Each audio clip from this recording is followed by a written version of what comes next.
Amém, queridos irmãos, chegamos à quarta semana e hoje vamos ver a segunda e a terça-feira. O título geral da quarta semana é A Bênção do Filho, Redenção e Encabeçamento. O título da segunda-feira, Ruminar a Palavra Profética, traz as bênçãos celestiais e o versículo Efésios capítulo 1, versículo 3, que diz: Bendito o Deus e Pai de nosso Senhor Jesus Cristo, que nos tem abençoado com toda sorte de bênção espiritual nas regiões celestiais em Cristo. Senhor Jesus, obrigado, Senhor, obrigado por mais um dia. E obrigado, Senhor, pois o Senhor nos abençoou e tem nos abençoado com toda sorte de bênçãos espirituais, bênçãos celestiais em Cristo. E é em Ti, Senhor, que nós queremos permanecer hoje e até Tua volta, ouvindo a Tua palavra, ruminando, recebendo luz do Senhor para iluminar nosso ser, nos mostrando quem nós somos e também para nós enxergarmos claramente quem Tu és. Fala conosco, Senhor, fala conosco hoje e até a Tua volta. Nós queremos permanecer em Ti, pois em Ti estamos guardados. Queremos receber a Tua palavra, pois a Tua palavra traz a Tua presença. Guarda-nos, Senhor, de todo o mal, de todas as tentativas de Satanás de nos confundir, de tirar a pureza do nosso coração, a pureza que é devida a Ti, apenas a Ti. Por isso, Senhor, nós Te rogamos humildemente, guarda-nos em Ti de todas essas coisas que vêm para nos atrapalhar. Nós queremos buscar o Senhor com coração puro. Por isso, Senhor, sonda o nosso coração, nos ilumina os nossos caminhos e que diante do Senhor nós possamos ser achados, fazendo sempre segundo a Tua palavra. Obrigado, Senhor. Jesus é o nosso Senhor. Muito bem, irmãos. Vamos ver então os pontos da segunda e da terça hoje. Perdão. Na segunda-feira tem 2 pontos, irmãos, que eu considero muito importantes e muito ricos. O primeiro é a questão de nós ruminarmos a palavra. Isso é muito importante, irmãos. Então, às vezes nós estamos lendo a Bíblia, estamos ouvindo a palavra e a gente pode se distrair, mesmo lendo, você pode se distrair, aí você passa batido, não é? Ou você está ouvindo a palavra e se distrai conversando, ou se distrai com seus pensamentos. Então, por que é importante nós ruminarmos a palavra? Porque muitas vezes, irmãos, só a primeira vez que nós lemos, a primeira vez que nós ouvimos, ela já nos traz certa luz, mas Deus ainda tem muita coisa para nos mostrar. Então, quando nós ouvimos, quando nós lemos, e principalmente quando nós oramos diante, isso é muito importante. Quando nós oramos diante do Senhor por tal palavra que nós ouvimos, que nós lemos, ali na oração, enquanto nós estamos diante do Senhor no Espírito, exercitando o Espírito, é que o Senhor pode nos iluminar, irmãos. Aquele versículo de João, não é? 1 João, que fala da unção, 1 João 2,27. Quanto a vós outros, a unção que dele recebestes, e lembre-se, a unção é o que? É a mesma coisa que o ungido, não é? Então, a unção é o Cristo que habita dentro de nós como Espírito. Então, a unção que dele recebestes, ela permanece em vós. E não tendes necessidade que alguém vos ensine, mas como a sua unção vos ensina a respeito de todas as coisas, e é verdadeira e não é falsa, permanecei nele, como também ela vos ensinou. Então, alguns acham que, eu tenho a unção, eu tenho o Espírito, então eu não preciso ler a Bíblia, não preciso ouvir palavra nenhuma, ninguém precisa me ensinar nada. Mas não é isso, irmãos. O significado dessa palavra é que toda vez que nós ouvimos uma palavra, essa unção, quando nós lemos, enfim, essa unção que está em nós, é ela que vai tomar essa palavra e nos iluminar apontando, olha, veja esse versículo, ou veja isso que está sendo falado, isso é o que eu quero de você. Ou então isso aqui é o que você está falhando. Muitas vezes, irmãos, nós julgamos as pessoas, apontamos o dedo para as pessoas, dizendo, está errado, olha o que o fulano fez, olha o que você está fazendo. Aí você ouve a palavra vem. o que acontece quando a palavra está vindo? Essa unção, ela se move em você, reagindo à palavra que você está lendo, que você está ouvindo, e aí ela te ensina. Olha, você apontou o dedo para o irmão, disse aquilo para o irmão, julgando o irmão, mas você não percebeu, você não se lembra que você fez isso. Então você percebe, irmão? Por isso que é muito importante nós, primeiro, termos um tempo no nosso dia para nos dedicarmos à palavra de Deus. Não basta apenas, irmãos, nós ouvirmos a palavra de Deus nas reuniões, nas conferências. Dia a dia, nós precisamos ter um tempo sem celular, sem televisão, sem nada que vai te atrapalhar, para que dediquemos-nos à palavra de Deus, a ruminar a palavra que nós lemos, que nós ouvimos, a orar diante do Senhor por essa palavra. Então, quando você está recebendo, está lendo a palavra de Deus, a unção, ela reage. Por isso, queridos irmãos, é muito importante, então, nós ruminarmos a palavra. Principalmente hoje, irmãos, nós estamos na era das mídias digitais, você tem a Bíblia no celular, muitas mensagens. Então, vai fazendo, às vezes a gente vai fazendo as coisas meio no automático. Você pega, hoje eu não li a Bíblia, deixa eu ler rapidinho, pega, lê, passa batido. Não está nem exercitando o espírito. Ou às vezes está ouvindo uma palavra na reunião da igreja, numa conferência, enfim, está recebendo a palavra, mas está desligado, assim, não está atento, está pensando em outras coisas. Aí, irmão, o que acontece? Essa palavra não penetra em nós. Eu lembro que quando nós falávamos da fé objetiva, da fé subjetiva, essa fé objetiva é o objeto no qual nós cremos. E ele vem até nós através da palavra de Deus. Então a palavra de Deus, ela traz para nós o que Deus é, o que Deus tem, a direção de Deus. Mas para ela entrar, primeiro ela precisa passar pelos nossos ouvidos, pela nossa mente. E se ela encontra então um espírito exercitado e um coração amolecido, ela dá fruto e a nossa fé cresce. Por isso, rumine a palavra, ore enquanto você está recebendo, ore para o Senhor a te iluminar. Depois, quando você estiver na sua casa, você lembrar de algum trecho do que você leu, do que você ouviu, ore ao Senhor. Sempre vá até o Senhor, porque é o caminho da palavra. Você lembra de Isaías 55? O Senhor fala, a palavra não vai voltar para mim vazia. Então ela vai vir, ela vai dar pão ao que semeia, ao que come, né, pão para alimento. Ela vai fazer o que eu quero que ela faça, aí ela volta para Deus. Então, deixa a palavra entrar no seu coração, no seu espírito, e retorne ela para Deus, porque aí essa unção vai mostrando para você o caminho que você deve tomar, aquilo que você deve corrigir, e nós vamos crescendo em vida, irmãos.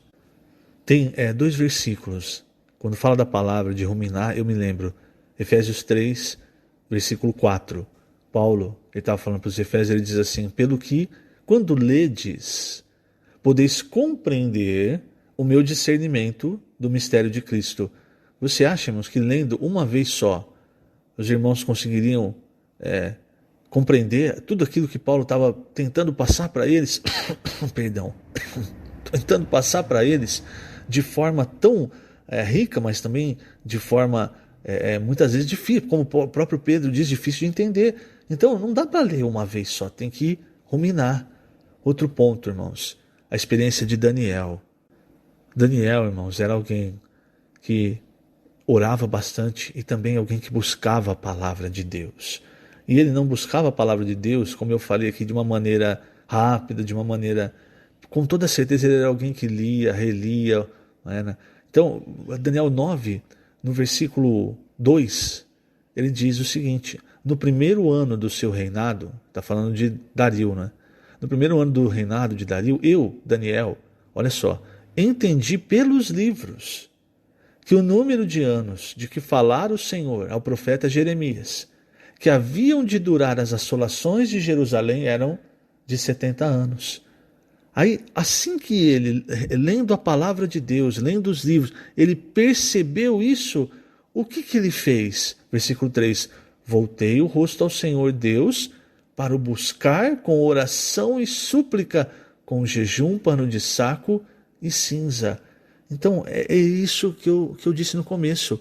Você está recebendo a palavra, ore ao Senhor, para que o Senhor ilumine, para que a palavra de Deus possa dar fruto, possa surtir efeito no seu interior e naquilo, e prosperar para aquilo que Deus quer que ela faça, quer que ela prospere.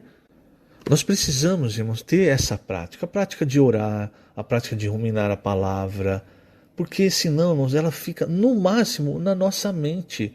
E na nossa mente, irmãos, nós podemos usar a palavra para brigar uns com os outros, mas quando ela entra no nosso espírito, no nosso coração, ela nos alimenta, ela nos ilumina, ela nos mostra, como o versículo de João diz, o que é verdadeiro. A unção faz isso. Infelizmente, por causa do tempo, irmãos, eu preciso ir adiante. O segundo ponto, que eu achei muito rico, que na página 55, no finalzinho, o penúltimo e o último parágrafo, veja só, com respeito à igreja, não é?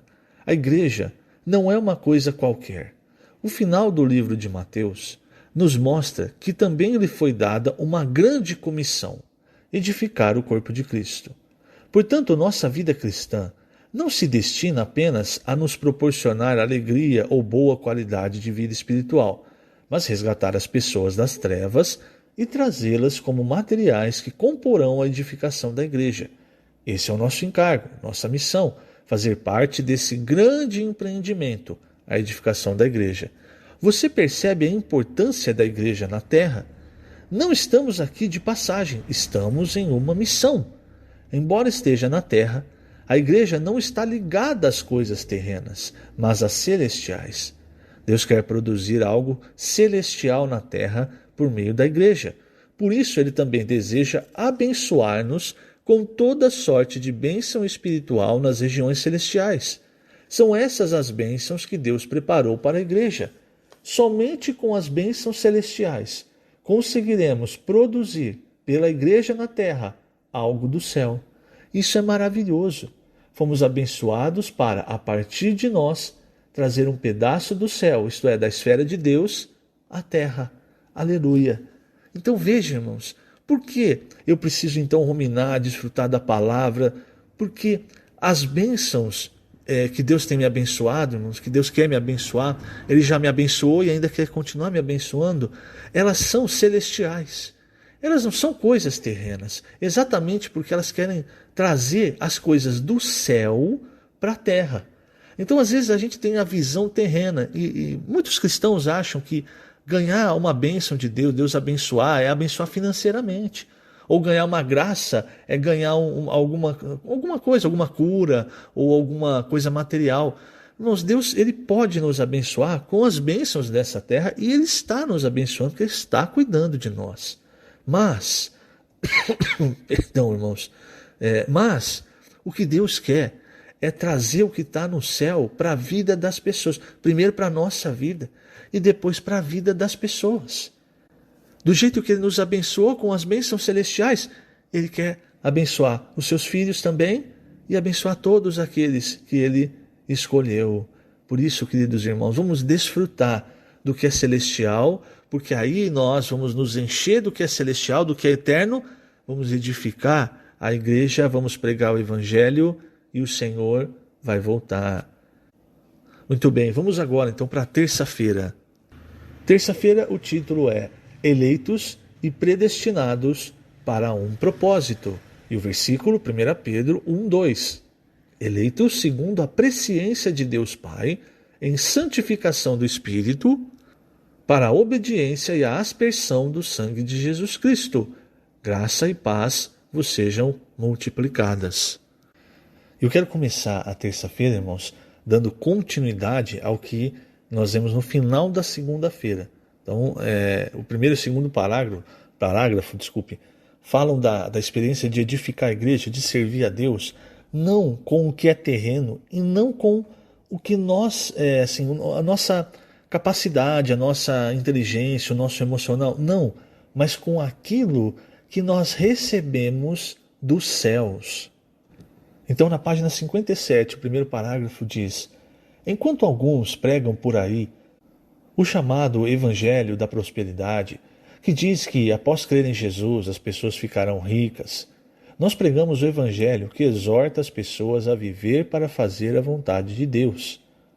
Mas fazer a vontade de Deus passa, primeiramente, por sermos abençoados com toda sorte de bênção espiritual que vem do céu. Isso é muito significativo, pois nos mostra que a edificação da igreja não depende de organizações ou habilidades humanas, mas de toda sorte de bênção espiritual nas regiões celestes. Se continuarmos a servir na igreja baseados em nosso conhecimento bíblico ou experiência adquirida, tudo o que fizermos ainda será terreno. Precisamos recorrer à bênção espiritual para edificar a igreja. Nenhum de nós é dotado de capacidade para edificar a igreja, mas temos a capacidade de receber as bênçãos espirituais que se encontram nos lugares celestiais. O operar dessas bênçãos em nós resultará na edificação da igreja. O capítulo 1 de Efésios revela, sob a perspectiva divina, como Deus terá sua vontade realizada, a edificação do corpo de Cristo. De acordo com esse capítulo, as bênçãos espirituais nos lugares celestiais podem ser divididas em tópicos, como veremos. Então, irmãos, primeiramente, nós precisamos entender isso, tocar isso. Não quer dizer, quando fala que o meu conhecimento bíblico não vai edificar a igreja, não quer dizer que eu não tenha que ter conhecimento bíblico. Quer dizer que muitas vezes me amparar, ou na maioria das vezes, na verdade em todas as vezes, me amparar simplesmente na letra, sem o Espírito, sem a vida. O que Paulo fala em 1 Coríntios? Ele fala, o saber ensoberbece, o amor edifica, você percebe? E o amor, o ágape, é o fluir da vida de Deus. Então o que eu recebo de Deus precisa então retornar a Deus, e nesse ciclo eu vou recebendo palavra, amor, e isso vai edificando a igreja. Se eu fico só na minha mente, recebendo só o conhecimento bíblico, irmãos, eu não consigo edificar a igreja. Pelo contrário, eu acabo me tornando uma pedra de tropeço, porque eu quero ficar sempre discutindo, eu nunca aceito que eu estou errado, eu sempre entro em atrito com os irmãos, com as pessoas. Isso, irmãos, não ajuda a edificar a igreja, mas o amor edifica. E por que ele falava isso para os coríntios? Por que Paulo falou isso para os coríntios? Porque os coríntios, irmãos, eu me lembro quando nós estudamos 1ª e 2ª Coríntios, eles gostavam, né, eles eram ali na região, muita influência grega, então eles gostavam muito da sabedoria, de palavras bonitas, de palavras de reflexão, né? Lembra que no começo eles tiveram um problema com Apolo, porque Apolo era alguém muito eloquente, e depois Paulo mostra que, pelo menos, ele não era tão eloquente quanto Apolo, então os coríntios ficaram divididos. Mas tudo isso por quê? Por buscar apenas o conhecimento, e não aquilo que é real, que é a palavra vem com espírito e vida. E aí o resultado é o amor, é a edificação. Muito bem, irmãos, tem muitos pontos ricos aqui, né? Tinha na segunda, na terça agora. Não vai dar para abordar todos os pontos assim com detalhes, com riqueza. Por isso é tão importante quando nós lermos, nós ruminarmos, nós orarmos ao Senhor, para o Senhor nos dá espírito, vida, nos dá a revelação da palavra, para que tudo seja transformado em espírito e vida, porque isso é o que edifica. Quando falou de tópicos, né, das bênçãos, por exemplo, a primeira bênção que nós recebemos, a primeira bênção celestial, nós recebemos antes da fundação do mundo, antes de nós nascermos, que foi a eleição de Deus. Nós vimos bastante isso na semana passada. Então Deus, ele nos escolheu e ele nos predestinou. Quando fala da predestinação, eu não vou ler por causa do tempo. Da predestinação é muito rico, irmãos, porque isso significa que Deus colocou uma marca em nós. Então, ele nos predestinou, ele nos separou, ele nos escolheu, mas ele colocou uma marca em nós. E essa marca, ela não é só vista por Deus, ela é vista pelos anjos, ela é vista por Satanás, pelos anjos caídos. Então, no mundo espiritual, no mundo físico, as pessoas não veem nada diferente em você, a não ser quando você expressa a Deus, lógico. Mas no mundo espiritual, todos os seres veem que você é um predestinado, que você é um filho de Deus. E veja, quando fala, não é, que ele nos predestinou, ali diz, ele nos predestinou para a filiação, né, aquele adoção de filhos que tem em algumas versões da Bíblia, a palavra é filiação, porque no grego é huiotesia. essa palavra no grego, ela não indica uma filiação apenas no sentido de que nós nascemos de Deus como filhos teknon. Quando nós vamos para João 1,12, ali fala, né, que a todos quantos o receberam, deu-lhes o poder de serem feitos filhos de Deus. Aqui, a palavra filhos em grego é teknon, quer dizer aqueles que nasceram de Deus, são recém-nascidos. Mas quando fala que Deus nos predestinou para filiação, não usa a palavra teknon, usa ruiotesia, que vem de ruios. Quer dizer, essa filiação não é apenas nascer e permanecer como um filho recém-nascido. Por mais bonito que seja, por mais gostosa que seja a fase em que o filho ele é criança, aquele engraçadinho, tudo. Por mais que seja gostosa essa fase, todos os pais esperam que os filhos cresçam com saúde, se desenvolvam, amadureçam. Deus também. Então Deus não nos predestinou para nós permanecermos como crianças. Ele nos predestinou, irmãos, para nós sermos santos e irrepreensíveis, para nós sermos filhos maduros.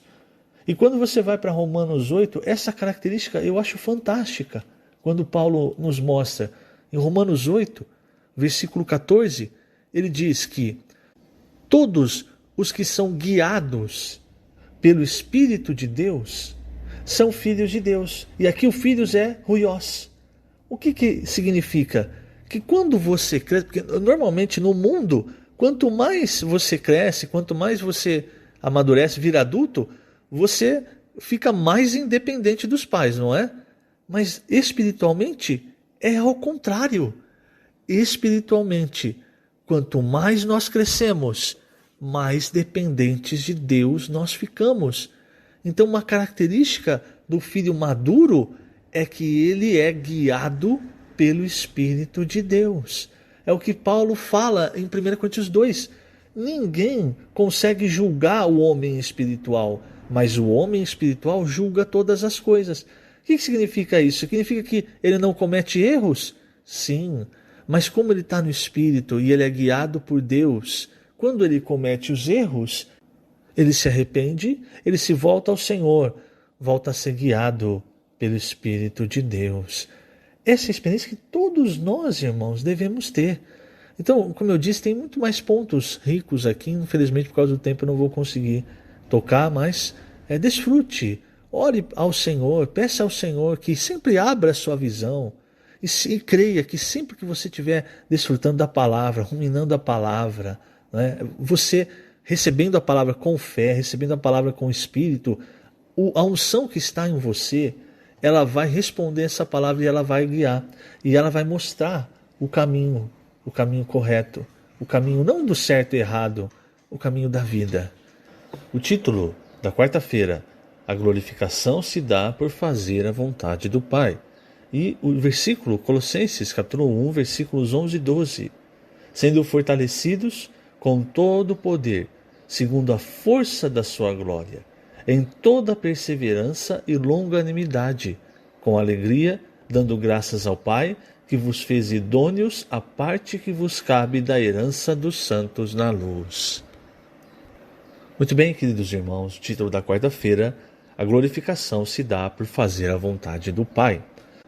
E ontem, na terça-feira, nós vimos um pouco mais sobre a eleição de Deus, sobre a sua predestinação, que é o primeiro tópico da bênção que nós recebemos, as bênçãos celestiais em Cristo. Então, o primeiro tópico que Paulo aborda sobre essas bênçãos é o respeito ao Pai, a sua eleição e predestinação. O segundo tópico, com respeito às bênçãos que nós recebemos do Filho. Então, todo Deus triuno está envolvido nisso.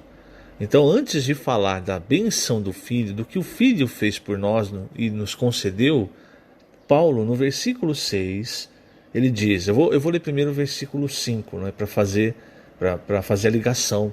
No versículo 5 é o versículo que ele fala: nos predestinou para ele, para a filiação, por meio de Jesus Cristo, segundo o beneplácito ou o bom prazer de sua vontade. E aí ele fala: para louvor da glória de sua graça, que ele nos concedeu gratuitamente no amado. Aqui o amado é Cristo. Então veja, essa expressão louvor da glória de sua graça. Então nós precisamos entender, primeiramente, irmãos, nós recebemos a graça de Deus. A graça de Deus, ela está fluindo para nós, ela está presente na nossa vida. E o resultado, irmãos, da graça é a glória. Veja só, em João capítulo 1, versículo 14, veja, diz o seguinte: e o Verbo se fez carne e habitou entre nós, cheio de graça e de verdade. Vimos a sua glória, glória como do unigênito do Pai. Então, veja, irmãos, quando nós desfrutamos da graça, da palavra, da verdade, o resultado é nós vermos a glória de Deus. E a glória de Deus, irmãos, ela vai nos transformando a imagem do Filho, a imagem do Senhor Jesus. Como nós vemos isso? Nós vemos em 2 Coríntios 3,18.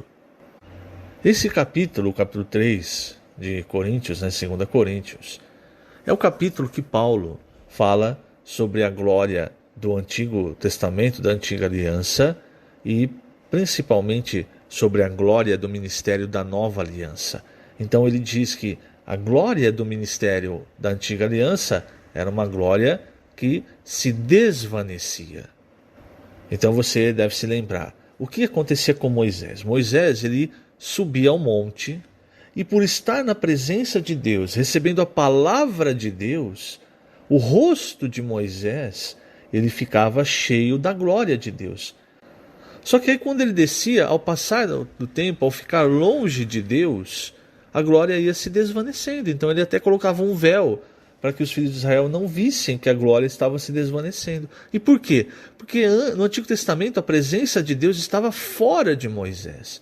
Então dependia, para que ele recebesse a glória, dependia dele estar na presença de Deus. E a presença de Deus estava ali, então, no monte.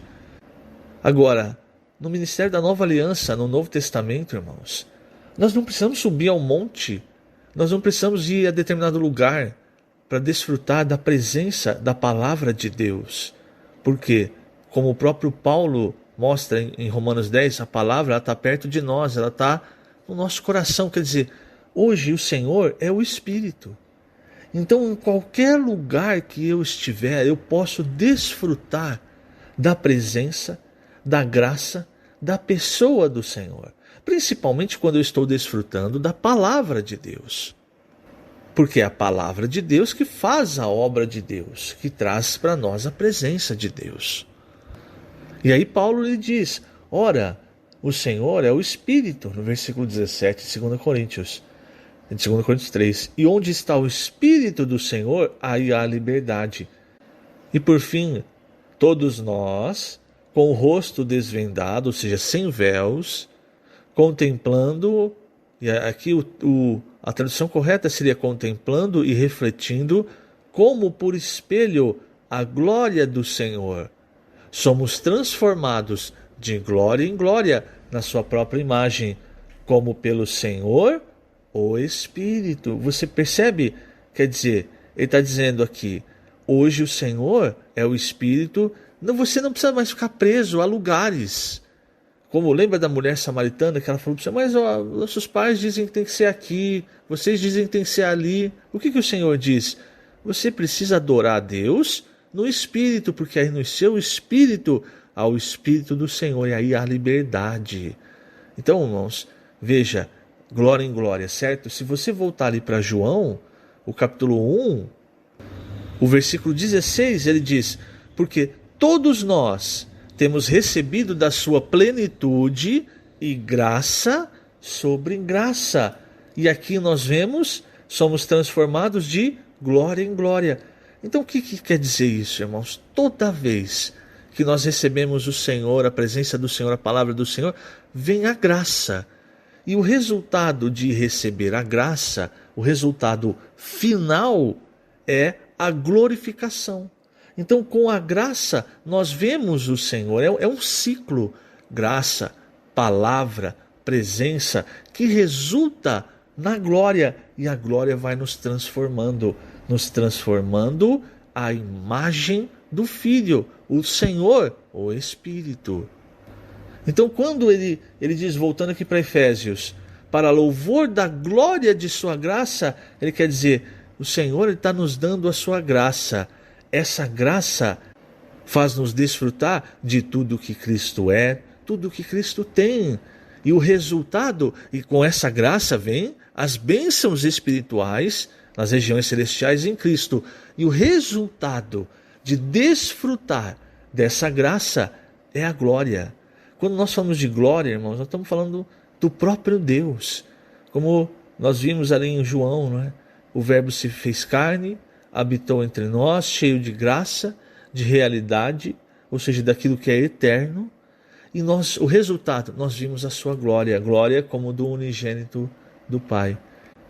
Então, o resultado da graça é nós desfrutarmos a glória. E de tanto, irmãos, nós recebemos graça sobre graça, nós vamos sendo transformados de glória em glória. O resultado é a glorificação, que é reinar com Cristo. É o que nós vemos em Isaías 55.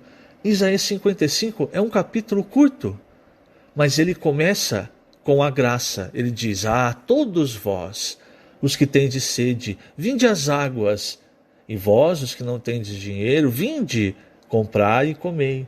Sim, vinde comprai sem dinheiro e sem preço vinho e leite. Por que gastais o dinheiro naquilo que não é pão e o vosso suor naquilo que não satisfaz? Ouvi-me atentamente, comei o que é bom e vos deleitareis com finos manjares. O que é isso? É Deus nos dando as suas riquezas de graça, certo? Então, ele vai falando, ele vai discorrendo, chega um ponto que ele fala da palavra de Deus. Por quê? Graça e a palavra de Deus, elas não estão destituídas, elas não são duas coisas separadas. Sempre que Deus fala a sua palavra para nós, irmãos, através da Bíblia, através dos seus profetas, sempre que o Senhor fala conosco, então vem também a graça. Então ela não está destituída e traz também a presença do Senhor. E essa graça, essa palavra, ela quer produzir algo. Por isso que o Senhor fala no versículo 11, assim será a palavra que sair da minha boca, não voltará para mim vazia, mas fará o que me apraz e prosperará naquilo para que a designei. Aí os versículos 12 e 13, eles falam de uma figura que vai acontecer no reino milenar. Saireis com alegria e em paz sereis guiados. Os montes e os outeiros romperão em cânticos diante de vós, e todas as árvores do campo baterão palmas. Em lugar do espinheiro crescerá o cipreste, e em lugar da sarça crescerá a murta. E será isto glória para o Senhor, e memorial eterno que jamais será extinto. Você reparou? Começa com a graça, termina na glória. Então o reino milenar, ele não vai ser glória só para nós, mas glória também e memorial eterno para o Senhor. Então a graça, irmãos, que nós recebemos através da palavra, ela vai nos enchendo e nós vamos vendo a glória de Deus, e isso também vai sendo trabalhado em nós, vai mudando o nosso interior. Isso porque essa glória, irmãos, ela também é uma força, como nós vemos em Colossenses. Aqui eu vou ler a página 61, o segundo parágrafo, veja só. Ainda sobre a glória, leiamos essa porção da Epístola aos Colossenses.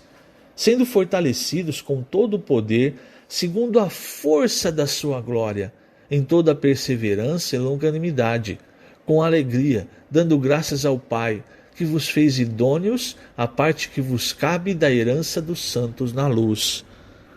Essa passagem nos mostra que a glória é mais do que um esplendor, uma luz ou um brilho.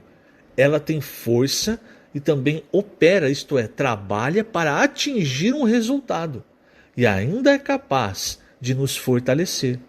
Com esse apoio, podemos viver com perseverança e longanimidade, mesmo passando por toda sorte de adversidades, mas com alegria, pois podemos contar com a força de sua glória que está em Deus Pai.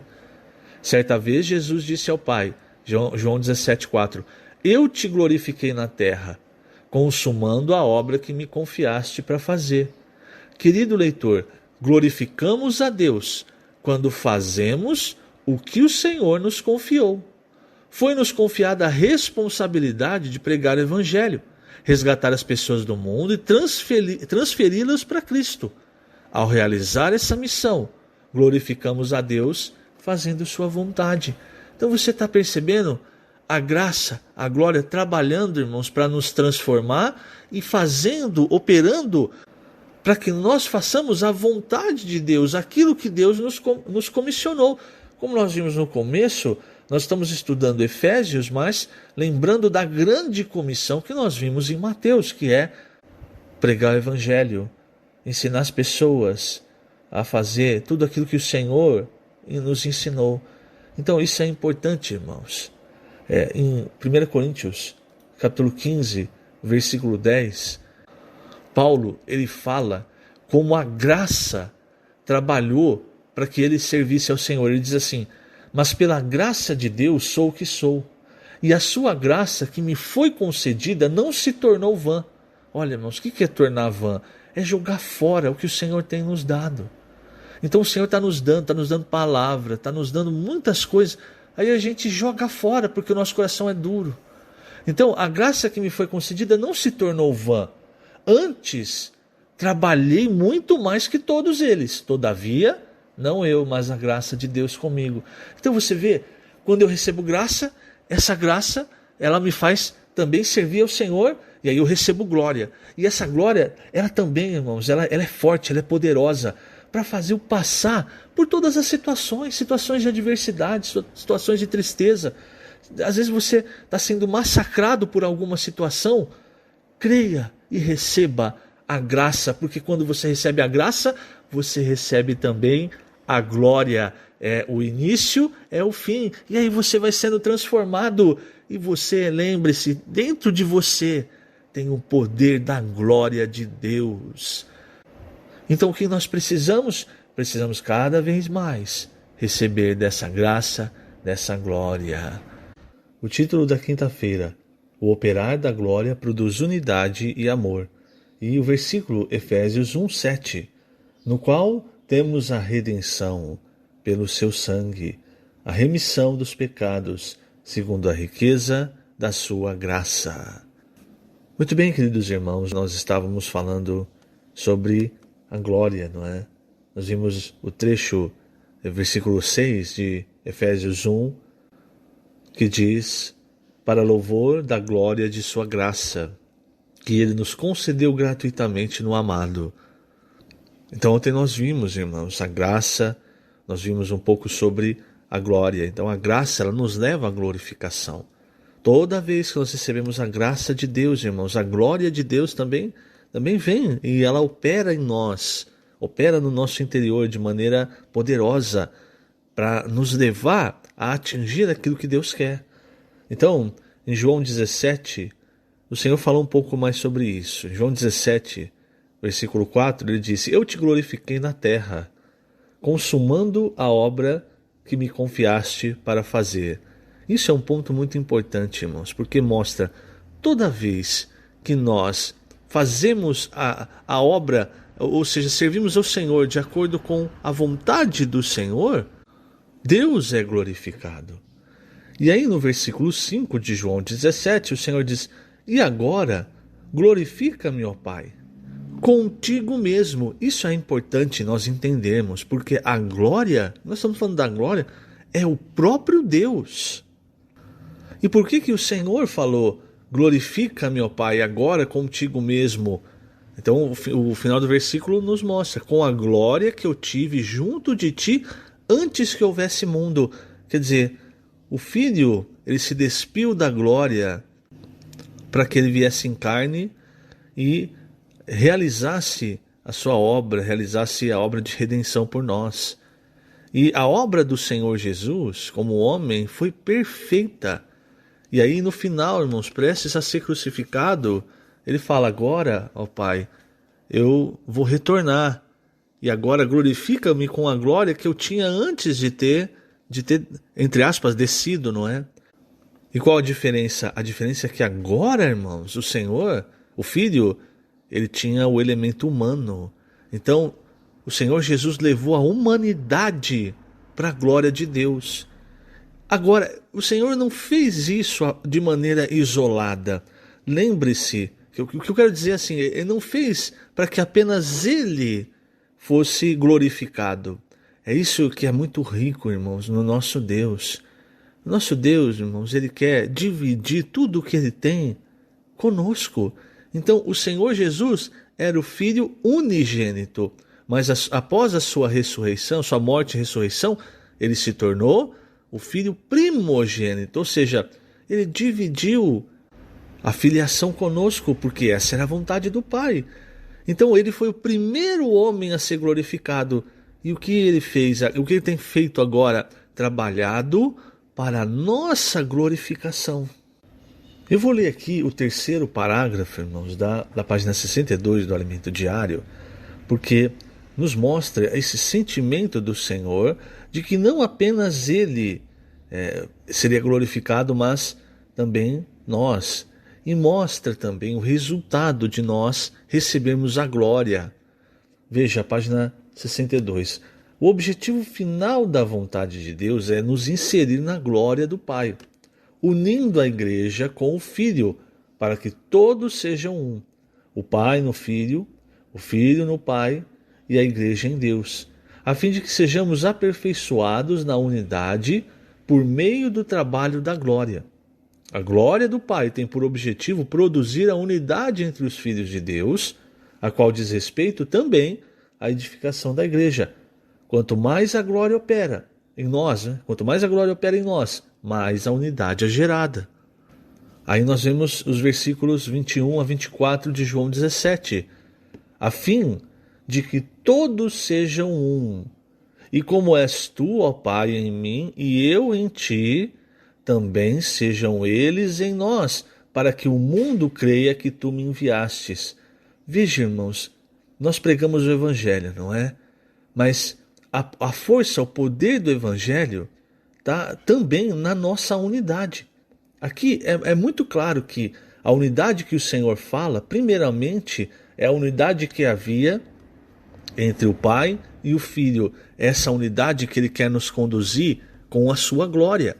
Por isso que no versículo 22 ele diz: eu lhes tenho transmitido a glória que me tens dado, para que sejam um, como nós o somos. Então, primeiramente, irmãos, essa glória, ela nos faz ser mais um com Deus. E o resultado é que nós também somos um entre nós.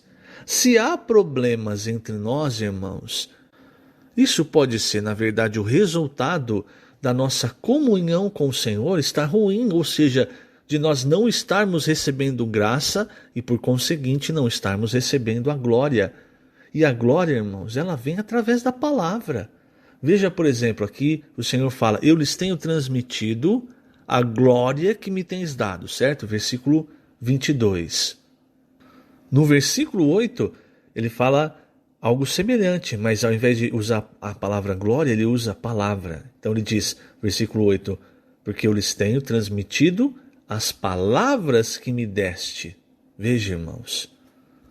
Então a palavra de Deus, ela nos traz a presença de Deus, a graça, a glória de Deus, e isso vai nos tornando cada vez mais um com Deus e cada vez mais um entre nós. Querido irmão, querida irmã, a nossa unidade não diz respeito a quem está certo ou quem está errado. O bem e o mal, o certo e o errado, ele sempre vai causar a divisão. Agora, quando nós recebemos a graça, a glória, isso sim faz-nos ser um de verdade. E essa unidade é o grande poder do Evangelho, porque no versículo 23 ele repete: eu neles e tu em mim, a fim de que sejam aperfeiçoados na unidade. Ou seja, a unidade é algo que precisa ser aperfeiçoado em nós, irmãos, para que o mundo conheça que tu me enviaste e os amaste, como também amaste a mim. É como se o Senhor dissesse: se vocês não forem um, quando pregarem o Evangelho, o mundo não vai reconhecer que eu fui enviado, ou seja, não vai reconhecer também que vocês têm a minha palavra. Por quê? Porque eles vão olhar e não vão ver a unidade. Mas quando as pessoas veem a unidade, elas creem. Isso vem de Deus.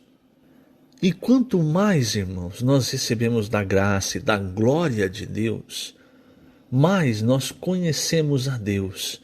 E mais também o amor de Deus, ele flui de nós. Você começa a perceber como não é uma questão de estar certo ou errado sobre determinado ponto, porque muitas vezes isso acaba causando até julgamento entre nós. A questão, irmãos, ela foge da árvore do conhecimento, né? Do bem, do mal, do certo e do errado. É uma questão de nós recebermos a graça, a glória de Deus. Olha o versículo 26. Eu lhes fiz conhecer o teu nome e ainda o farei conhecer, a fim de que o amor com que me amaste esteja neles e eu esteja neles, ou neles esteja. Então você percebe, é uma questão de nós estarmos ligados ao Senhor, desfrutando do Senhor, recebendo o que o Senhor tem para nos dar. E aí nós vamos conhecendo melhor a Deus.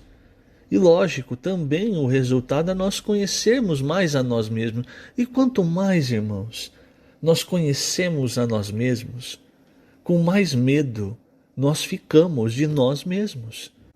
João, na sua epístola, aqui ele falou, reproduzindo o que na verdade o Senhor falou, ele falou que a unidade precisa ser aperfeiçoada.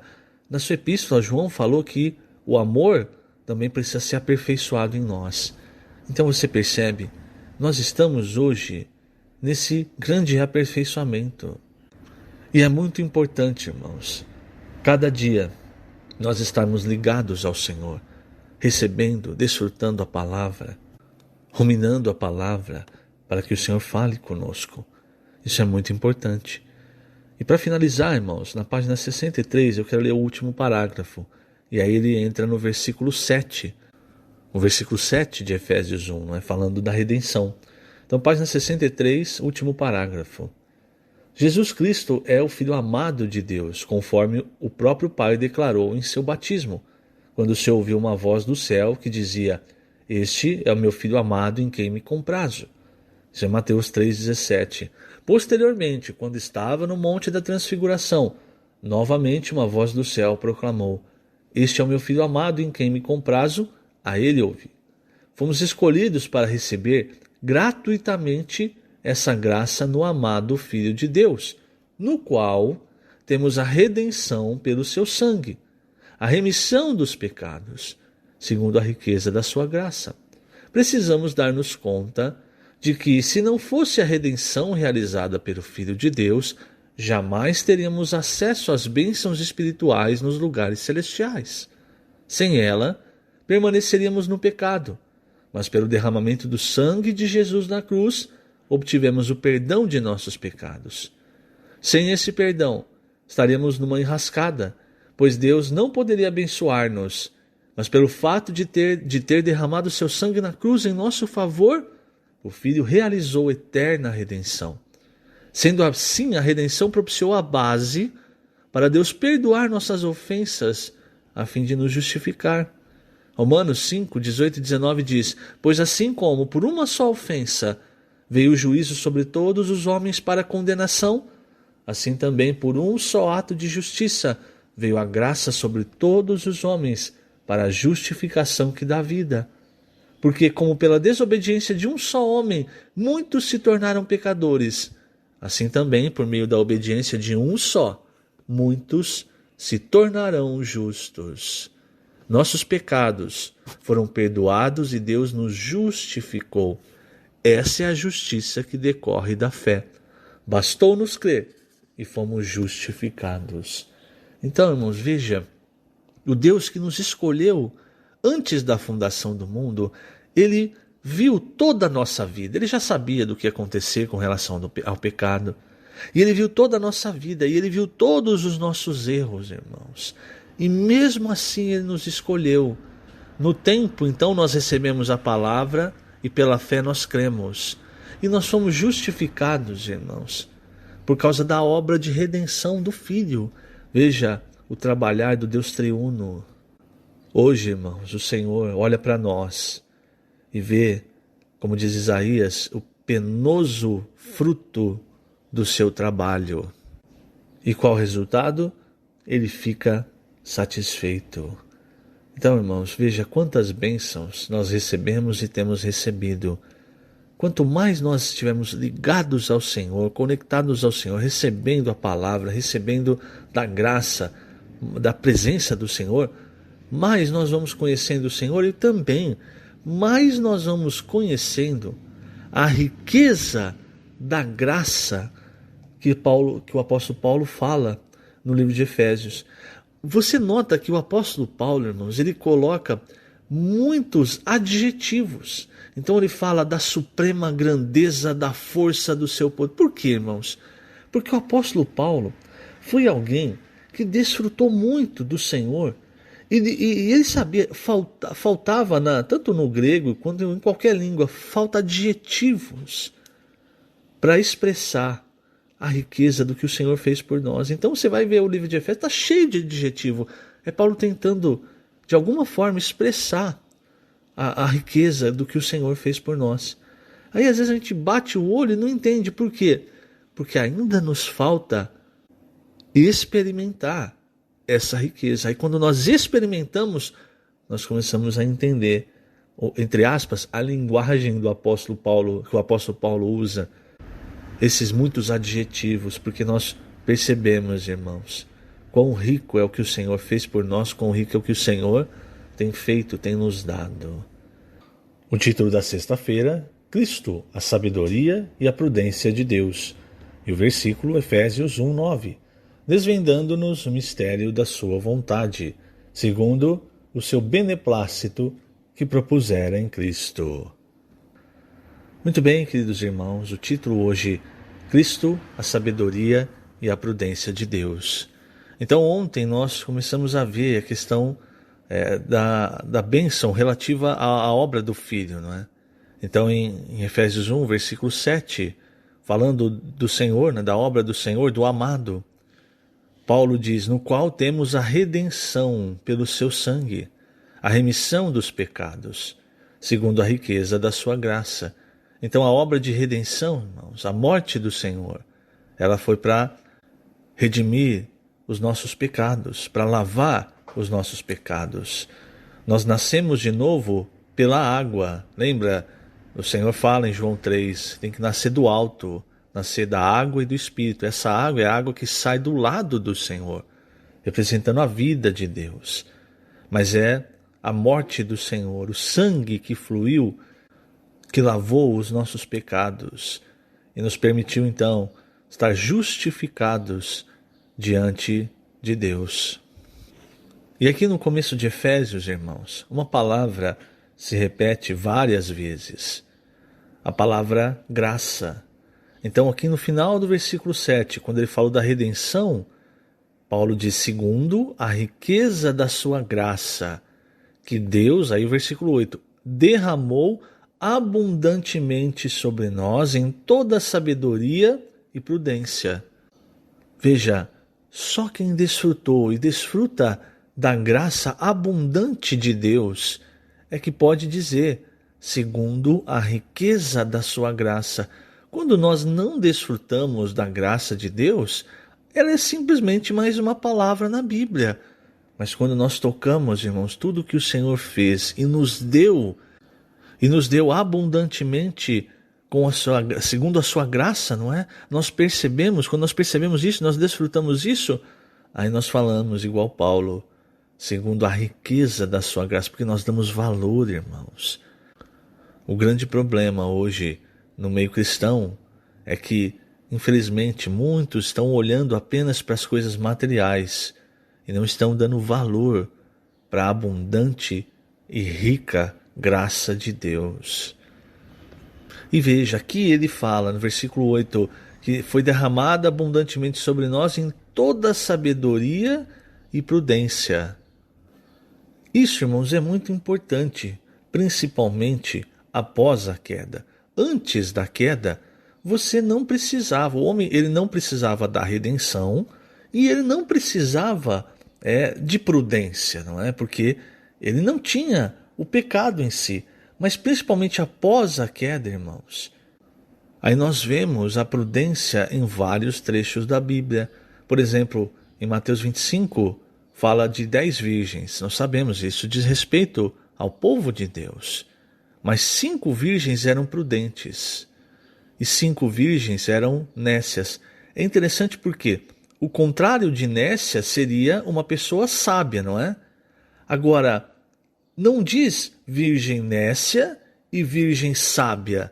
Diz virgem prudente. Por quê? Veja o versículo de Provérbios 8, 12.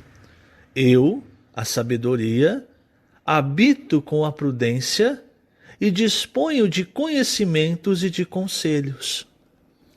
A sabedoria, irmãos, nós sabemos pela Bíblia, principalmente o livro de Provérbios, também no Novo Testamento, a sabedoria, irmãos, é Cristo. Então nós vemos isso no livro de Provérbios. Deus fez o plano, mas quem era o seu arquiteto? Quem é a sabedoria? É Cristo. E a sabedoria habita com a prudência, irmãos. Se nós não aprendemos a receber, a ir até Cristo como a nossa sabedoria e prudência, nós tomamos as decisões erradas. Você percebeu aqui? Eu vou ler de novo Provérbios 8, 12, porque é muito rico. Eu, a sabedoria, habito com a prudência e disponho de conhecimento e de conselhos. Então, quando você precisa de conhecimento, de conselho, não saia fazendo de forma nécia as coisas. Vá até o Senhor, porque Ele é a sabedoria e habita com a prudência. E Ele derramou e Ele ainda está derramando sobre nós essas bênçãos. Se nós não tivermos prudência, irmãos, nós tomamos as decisões erradas para a nossa vida, para a igreja, para a edificação do corpo de Cristo, da nossa família. Muitas vezes nós achamos, não, isso aqui é a decisão correta, mas correta segundo a árvore do conhecimento do bem e do mal, segundo o certo e o errado. Então, depois da queda, irmãos, é preciso prudência, mas não a prudência que eu acho. Eu vou repetir, a prudência que vem da árvore do conhecimento do bem e do mal, que eu acho, entende? É a prudência que vem da sabedoria, que é Cristo. O que as virgens prudentes fizeram de diferente das virgens nécias? As prudentes se prepararam e encheram as suas vasilhas com o Espírito, não é? Ali é representado pelo azeite. Mas as nécias, irmãos, elas não tinham óleo nas suas vasilhas. Então daí você já começa a perceber. Ser prudente, irmãos, é buscar o Senhor. É o Senhor que é a sabedoria. É Ele que nos guia em todas as coisas. E quando nós vamos para Provérbios 8, quando nós seguimos lendo, nós percebemos, irmãos, como Deus, o Pai, utilizou Cristo como a sabedoria para planejar e também Cristo como a prudência para executar o plano. No serviço a Deus também, irmãos. Você se lembra em Mateus 24, 45, aquela parábola, o Senhor diz: quem é o servo fiel e prudente? Então, o fiel é para com Deus. Eu não posso ser fiel para com os homens, eu preciso ser fiel para com Deus. Agora, eu não preciso ser prudente para com Deus. Então, eu preciso ser prudente para com os homens, para o que tem ao redor. Mas essa prudência é o resultado de receber a Cristo e de ir até Cristo, não é? Recebê-lo como a sabedoria. Porque, na verdade, quem edifica a igreja é Cristo. Nós somos os materiais, nós somos utilizados. Então ali, irmãos, ali fala do servo fiel e do servo prudente que alimenta os seus conservos. Isso porque determinadas situações que a igreja passa, irmão, você não pode alimentar um irmão com o mesmo que você alimentou o outro. Lógico, o princípio é sempre o espírito e a vida, certo? Mas Tem um irmão que é mais crescido, você vai falar algo para ele, ele vai entender melhor, ele vai aceitar melhor. Tem outro irmão, às vezes, ainda é recém-nascido espiritualmente, não é tão crescido, então vai falar algo para ele, ele não aceita tão bem. Então, irmãos, nós, quando vamos servir ao Senhor, não podemos nos fiar na nossa sabedoria. Então, você percebe onde está a prudência? A prudência é perceber, eu não posso servir o Senhor com o que eu tenho. Eu preciso do Senhor, eu preciso do Espírito, da vida, para que a palavra que saia da minha boca, quando eu for apacentar, quando eu for pregar o Evangelho, orar com as pessoas, não seja a minha palavra, mas seja a palavra de Deus, que vem então, que traz a sabedoria de Deus. E o resultado disso, irmãos, como nós vemos hoje no alimento diário, é a felicidade. É ter um viver, irmãos, feliz, mas não um viver feliz como o do mundo, como o próprio Senhor falou sobre a felicidade do mundo, a paz do mundo, mas é ter uma felicidade como nós vemos em Provérbios 8. Então eu vou ler alguns trechos do alimento diário, na página 66. Eu vou começar a partir do segundo parágrafo e você vai perceber, irmãos, que esse ambiente de Provérbios 8 é um ambiente que, na verdade, Deus quis colocar, sempre quis inserir o homem. Então, o segundo parágrafo diz: o plano de Deus tem tudo a ver com o homem, que é o centro desse plano. Antes da criação, o Pai e o Filho viviam em perfeita harmonia. Na versão King James atualizada, sobre a impressão que o Filho tinha naquele tempo de perfeita união, ele afirma: sempre me sentindo muito feliz ao seu lado. Isso está em Provérbios 8:30, na versão King James atualizada.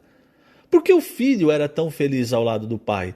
Porque o pai era a fonte da felicidade e da alegria. Quando Deus concluir a execução de seu plano a nosso respeito, não precisaremos mais de entretenimento, de nada para prover-nos de alegria, pois voltaremos para Deus, o qual será a fonte de nossa felicidade. Ele satisfará plenamente a todas as nossas necessidades. Que maravilha! Estima-se que a cada mês ocorram cerca de 45 milhões de buscas no Google sobre como podemos ser felizes. Os comportores evangelistas que atuam nas ruas pregando o evangelho encontram diariamente milhares de pessoas infelizes. Querido leitor, a felicidade está em Deus. A experiência evidencia que, quando tocamos em Deus, experimentamos a verdadeira felicidade e passamos a transbordar de alegria. Na eternidade passada, antes de tudo, o Pai vivia em harmonia com o Filho e não parecia precisar de nada mais. Mas aprove a Ele abrir um espaço de tempo para introduzir o homem nessa felicidade plena. Por isso lemos no versículo seguinte, capítulo 8, versículo 31, regozijando-me no seu mundo habitável e achando as minhas delícias com os filhos dos homens. Deus desejou criar o homem a fim de enchê-lo das bênçãos espirituais nos lugares celestiais, para que este pudesse ser tomado pela vida e natureza de Deus, até ser totalmente inserido na glória e se tornar um participante da alegria e felicidade divinas. Esse é o objetivo final. Então veja, irmãos, quanta riqueza, não é? E aí, voltando para Efésios, aí você começa a entender melhor que Deus, versículo 8, derramou abundantemente sobre nós em toda sabedoria e prudência. Enquanto nós buscamos o Senhor, Ele continua derramando. E o resultado, irmãos, sabe qual é?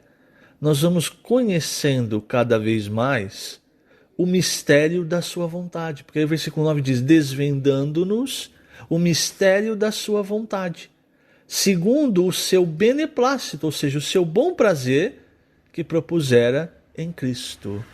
Amanhã nós vamos falar um pouco mais sobre isso e vamos tocar no versículo 10, irmãos. Mas já dá para perceber e desfrutar o que o Senhor fez, o que o Senhor está fazendo e ainda o que o Senhor vai fazer na nossa vida. Irmão. Nós estamos incluídos no plano de Deus. E o título do sábado: a vontade de Deus se dá pelo encabeçamento de Cristo. O versículo, Efésios 1, 22. E pôs todas as coisas debaixo dos pés, e para ser o cabeça sobre todas as coisas, o deu à igreja. Muito bem, queridos irmãos, o título de hoje, a vontade de Deus se dá pelo encabeçamento de Cristo. Nós, irmãos, estamos vendo então o começo do livro de Efésios, onde Paulo nos mostra as bênçãos celestiais. Nós já vimos, uma das bênçãos é a escolha, a eleição, a predestinação do Pai. Com relação ao Filho, nós também recebemos bênçãos. A nossa redenção, irmãos, foi uma grande bênção que o Senhor Jesus, com o qual o Senhor Jesus nos abençoou. Então a obra de redenção do Senhor, todo o sofrimento que o Senhor passou, tudo isso, irmãos, foi pensando em nós, para que por seu sangue o Senhor pudesse nos comprar de volta a Deus, livrando-nos dos nossos pecados. E, mais uma vez, irmãos, tem um objetivo. Quando nós falamos da eleição do Pai, aqui o trecho de Efésios, fica muito claro. Ele nos escolheu, nos predestinou para Ele, para a filiação. E aí nós vimos, não é apenas ser filhos, mas nos tornar filhos maduros. E quando se fala então da bênção do Filho, no versículo 7 de Efésios 1, no qual temos a redenção pelo seu sangue, a remissão dos pecados, segundo a riqueza da sua graça, que Deus derramou abundantemente sobre nós em toda sabedoria e prudência, desvendando-nos o mistério da sua vontade. E aqui, irmãos, isso é algo muito importante, porque Paulo ele nos mostra que no Antigo Testamento muitos profetas, muitas pessoas tentaram perscrutar para entender qual é a vontade de Deus. E hoje o Senhor tem desvendado o mistério da sua vontade para nós. Segundo, versículo 9, segundo o seu beneplácito. Beneplácito é bom prazer, que propusera em Cristo, de fazer convergir nele, na dispensação da plenitude dos tempos, todas as coisas, tanto as do céu como as da terra. Nesse ponto eu vou ler aqui no Alimento Diário, página 68, o segundo parágrafo. Veja só. A palavra grega para convergir tem o sentido de juntar todas as coisas debaixo de uma pessoa unificadora, sob uma liderança. Ou seja, tem o sentido de Cristo ser o cabeça de todas as coisas, conforme está escrito em Efésios 1, 22. E pôs todas as coisas debaixo dos pés. E para ser o cabeça sobre todas as coisas, o deu à igreja. Essa é a função da igreja, colocar todas as coisas sob o encabeçamento de Cristo. Então veja, irmãos, aqui o versículo 10 diz que, segundo o bom prazer de Deus, da vontade de Deus, Ele quer fazer todas as coisas convergirem para Cristo, em Cristo, na verdade. Então esse convergir é encabeçar, quer dizer, Cristo encabeçar todas as coisas, tanto as do céu como as da terra. E quando a gente vai para o final do capítulo 1 de Efésios, nós vemos que Cristo foi colocado acima de todas as coisas, acima de todo o principado, versículo 21, de todo principado, potestade, poder e domínio. Quer dizer, esses principados e potestades são os verdadeiros dominadores desse mundo.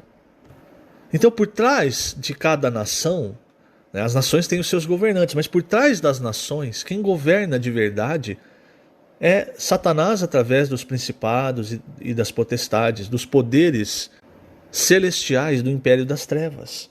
Então eles têm governado esse mundo enganando o homem. O homem acha que tem o governo. É igual ao anticristo. O anticristo vai achar que tem o governo, mas na verdade é um fantoche, irmãos. Então Cristo, ele foi colocado acima de tudo, todos esses anjos, todos esses poderes.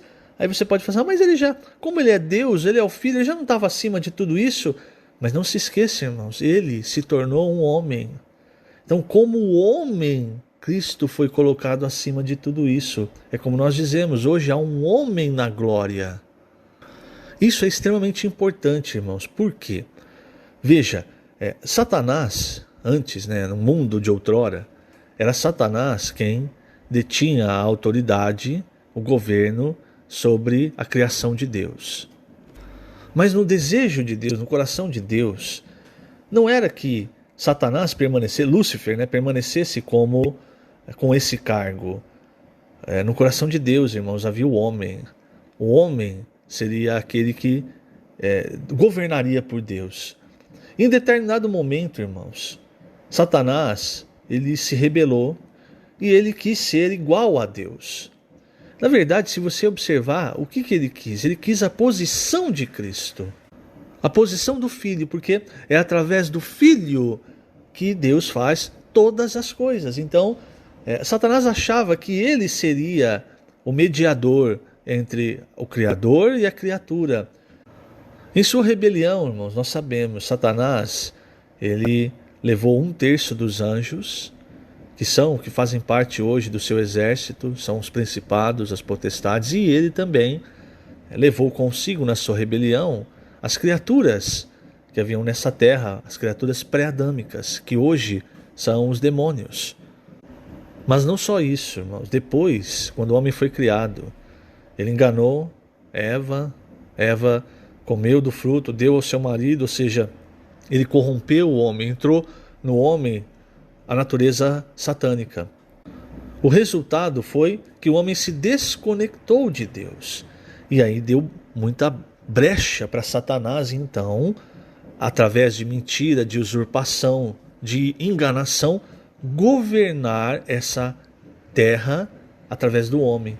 Isso fica muito claro quando surge Nimrod. Com Nimrod, após o dilúvio, Satanás tentou fazer com que toda a humanidade ficasse debaixo, é o mesmo princípio do anticristo, debaixo de um cabeça. Você percebe como ele vai sempre tentando imitar o plano de Deus? Então, durante todas as eras da humanidade, você vê Satanás tentando fazer com que o homem seja encabeçado por outro homem.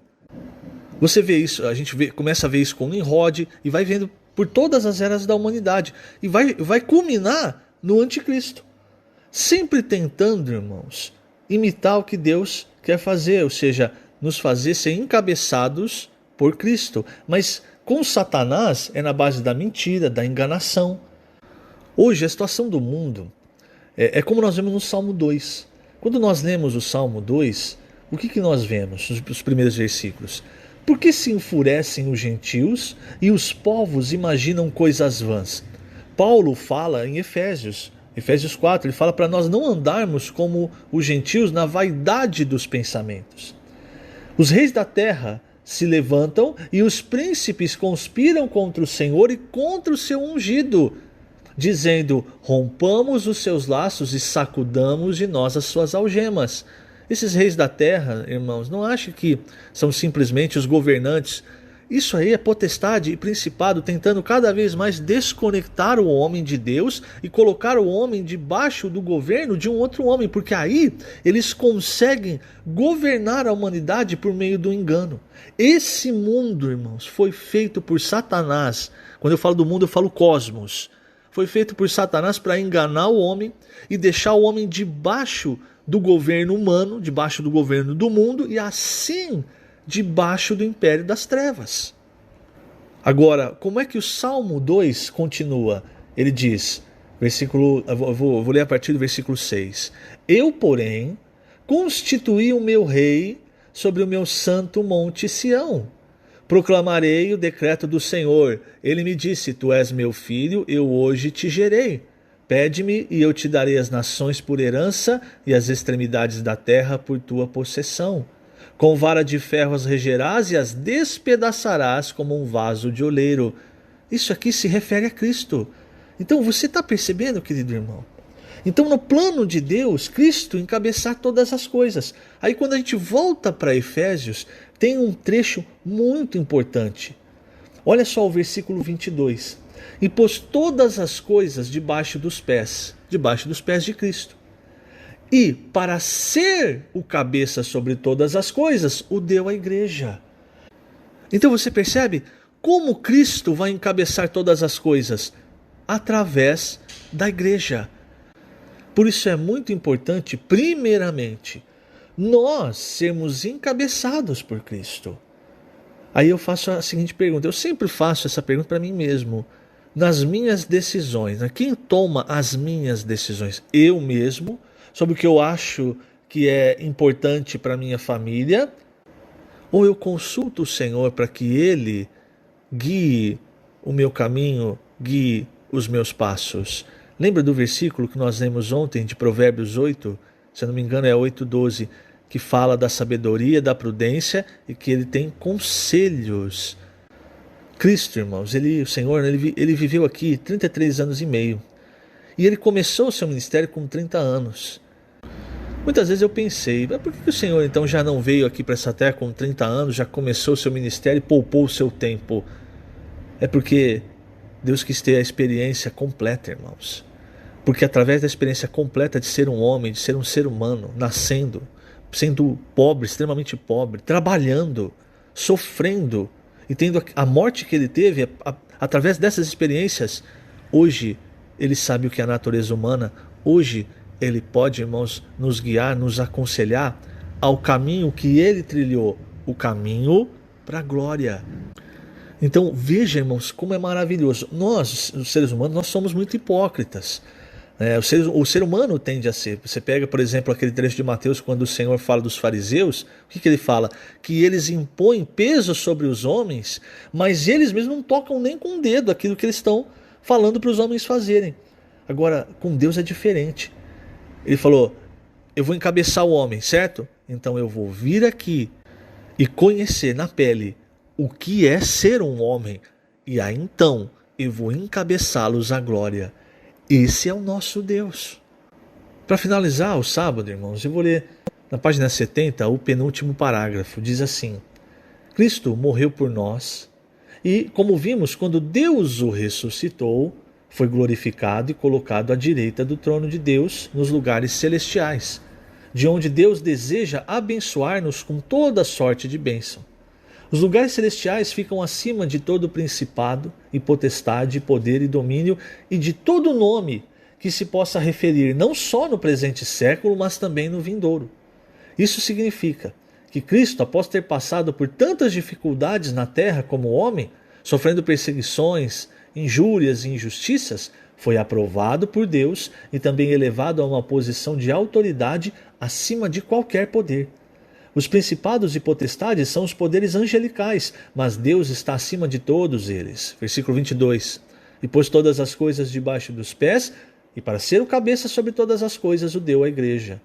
Deus colocou Cristo nos lugares celestiais e pôs todas as coisas debaixo de seus pés. Como cabeça da igreja, Cristo está acima de todas as coisas. A igreja, como seu corpo, tem a função de trazer essa realidade à terra. Essa é a nossa função. Muito bem, vamos para o domingo. Domingo, o título é Nossa vida se destina a lutar pela vontade de Deus. O versículo, Salmo 110, versículo 3, na versão King James atualizada. Teu povo se apresentará generoso no dia da convocação.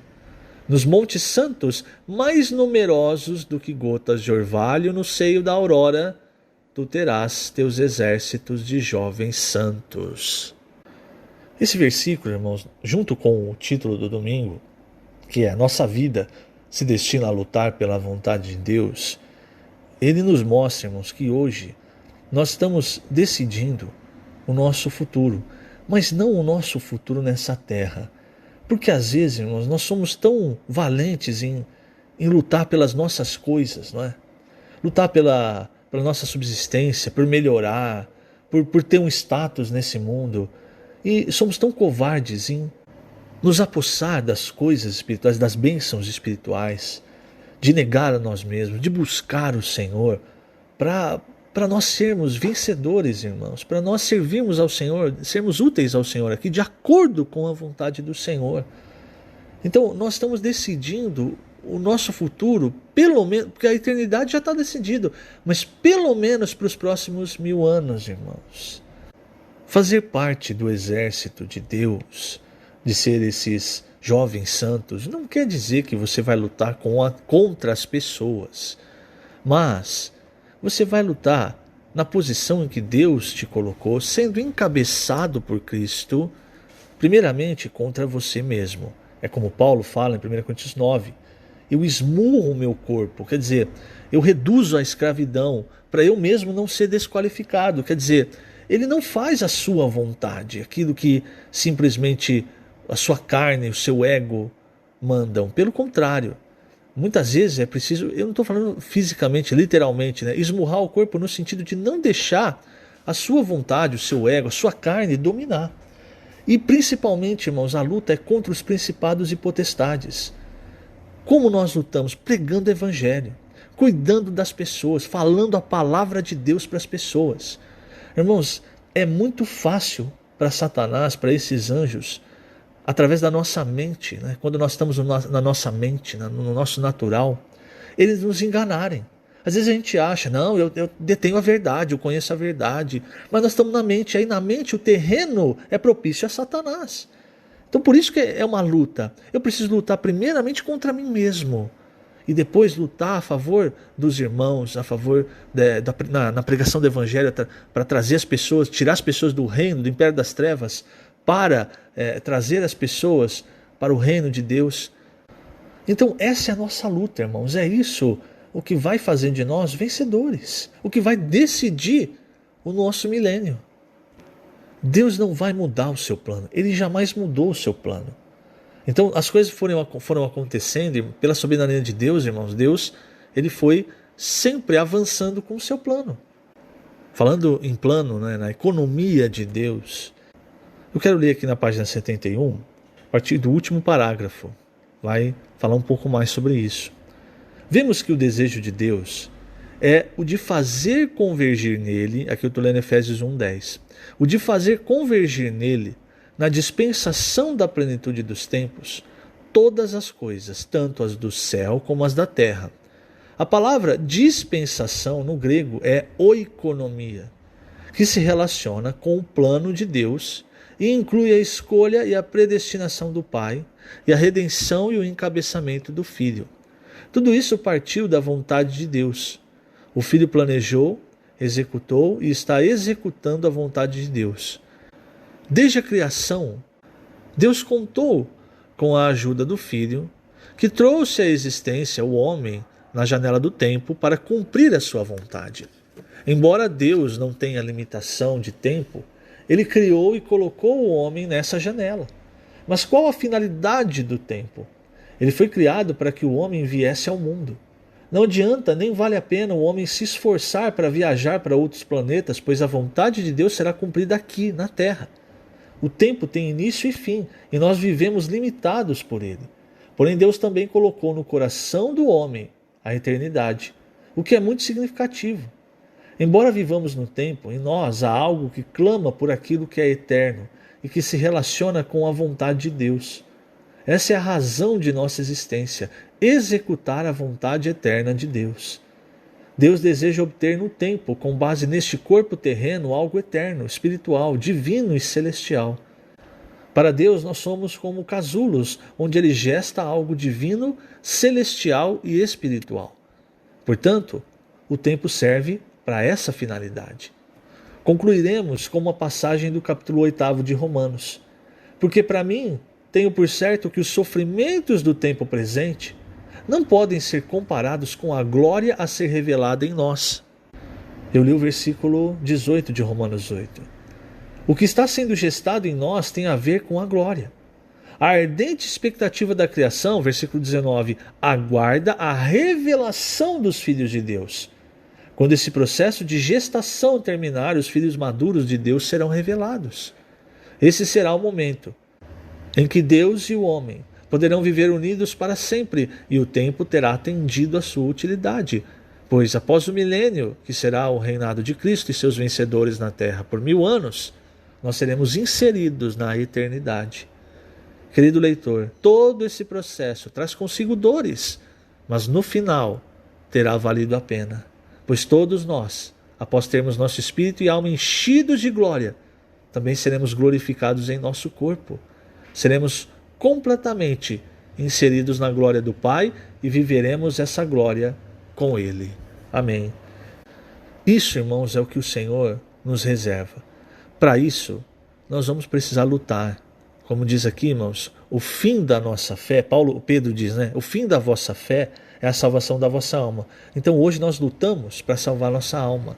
Não é salvar a alma do lago de fogo, questão da eternidade. Isso tem que ficar claro, não é? Isso já está salvo, o nosso espírito, mas é encher a nossa alma com a glória de Deus, para então nós reinarmos com Cristo. Essa é a nossa luta hoje, irmãos. Que o Senhor te abençoe grandemente nesse dia. Lembrando, estamos colocando essas gravações na página www.igrejaemribeirãopreto.net.br/alimento-diário. Jesus é o Senhor.